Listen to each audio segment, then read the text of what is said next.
উদ্ভিদবিদ্যা বা প্ল্যান্ট বায়োলজির দুনিয়াটা কিন্তু বেশ ইন্টারেস্টিং। আজকে আমাদের এই এক্সপ্লেনারে আমরা কথা বলবো সপুষ্পক উদ্ভিদের যৌন জনন নিয়ে, আর স্পেসিফিক্যালি দেখব একটা আদর্শ ফুল বা আইডিয়াল ফ্লাওয়ারের গঠন আসলে কেমন হয়। আমাদের চারপাশে ফুটে থাকা এই সুন্দর ফুলগুলোর ভেতরে যে কত দারুণ একটা আর্কিটেকচার লুকিয়ে আছে সেটা জানলে সত্যি অবাক হতে হয়। তো চলুন শুরু করা যাক। আজকে আমাদের আলোচনার রোডম্যাপটা খুব সিম্পল। প্রথমে ফুলের একটা সাধারণ পরিচিতি, এরপর সম্পূর্ণ ও অসম্পূর্ণ ফুল, পুষ্পাক্ষ ও পুষ্পবৃন্ত, সাহায্যকারী স্তবক এবং সবশেষে একদম ভেতরের রিপ্রোডাক্টিভ বা জনন স্তবক নিয়ে কথা বলবো।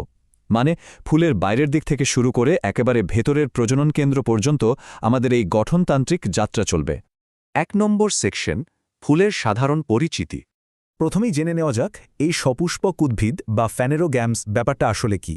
খুব সহজ কথায় বলতে গেলে যেসব গাছে ফুল ফোটে সেগুলোই হলো সপুষ্পক উদ্ভিদ। আর এই ফুল জিনিসটা কিন্তু আসলে গাছেরই একটা রূপান্তরিত বিটপ, মানে মডিফাইড শুট। প্রকৃতি এটাকে এমন নিখুঁতভাবে ডিজাইন করেছে যেন এটা উদ্ভিদের যৌন জননাঙ্গ হিসেবে কাজ করতে পারে আর নিষেকের মাধ্যমে ফল ও বীজ তৈরি করতে পারে। উদ্ভিদের বংশবৃদ্ধির জন্য এর চেয়ে পারফেক্ট কোনো মেকানিজম হতেই পারে না।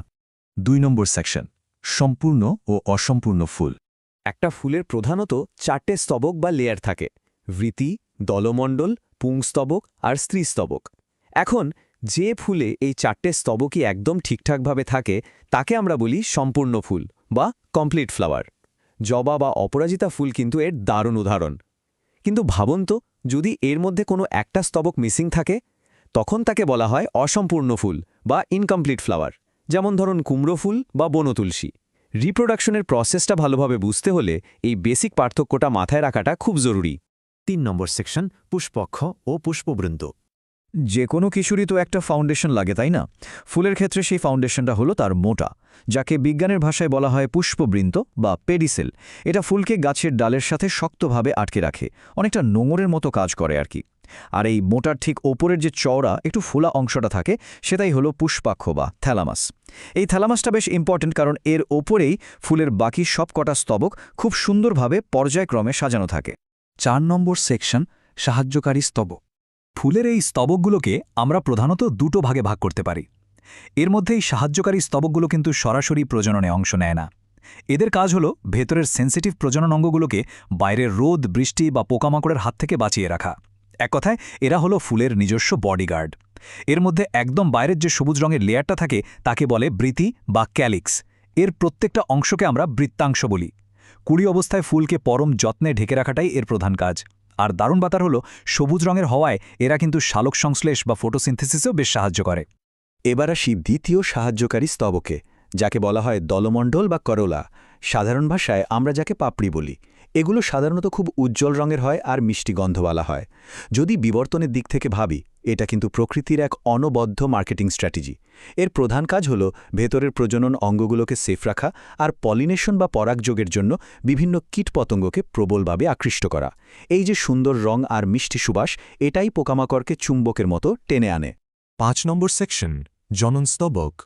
চলুন এবার ফুলের একেবারে মূল অংশে প্রবেশ করা যাক। তৃতীয় স্তবকটি হল পুংস্তবক বা পুংকেশর, অর্থাৎ পুরুষ প্রজনন অঙ্গ। এর গঠনটাকে আমরা দুটো ভাগে ভাগ করতে পারি। প্রথমটি হল একটা সরু দণ্ডের মতো অংশ, যাকে বলে পুংদণ্ড বা ফিলামেন্ট। আর এর ঠিক ওপরেই থাকে একটা থলির মতো জিনিস, যাকে বলে পরাগধানী বা অ্যান্থার। এই অ্যান্থারটা কিন্তু আক্ষরিক অর্থেই একটা কারখানার মতো কাজ করে। এখানে উদ্ভিদের পুংজনন কোষ মানে পরাগরেণু প্রচুর পরিমাণে তৈরি হয়।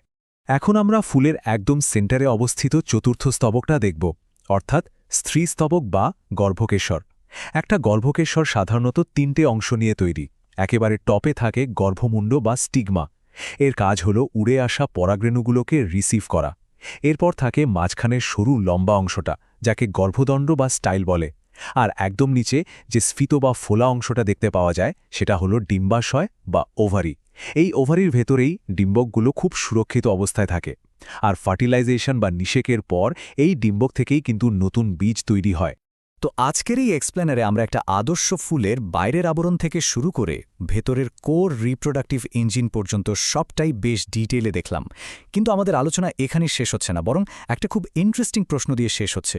এই যে পুংস্তবকে এত এত পরাগরেণু তৈরি হলো, সেগুলো ঠিক কিভাবে মাইক্রোস্পোরোজেনেসিস প্রক্রিয়ার মাধ্যমে একটা নতুন প্রাণের সূচনা করে? ফুলের ভেতরের এই অত্যন্ত জটিল আর সুন্দর মেকানিজমটা আসলে কিভাবে কাজ করে? এই প্রশ্নের উত্তর আমরা খুঁজব আমাদের পরবর্তী আলোচনায়। সে পর্যন্ত প্রকৃতির এই দারুণ স্থাপত্য নিয়ে ভাবতে থাকুন।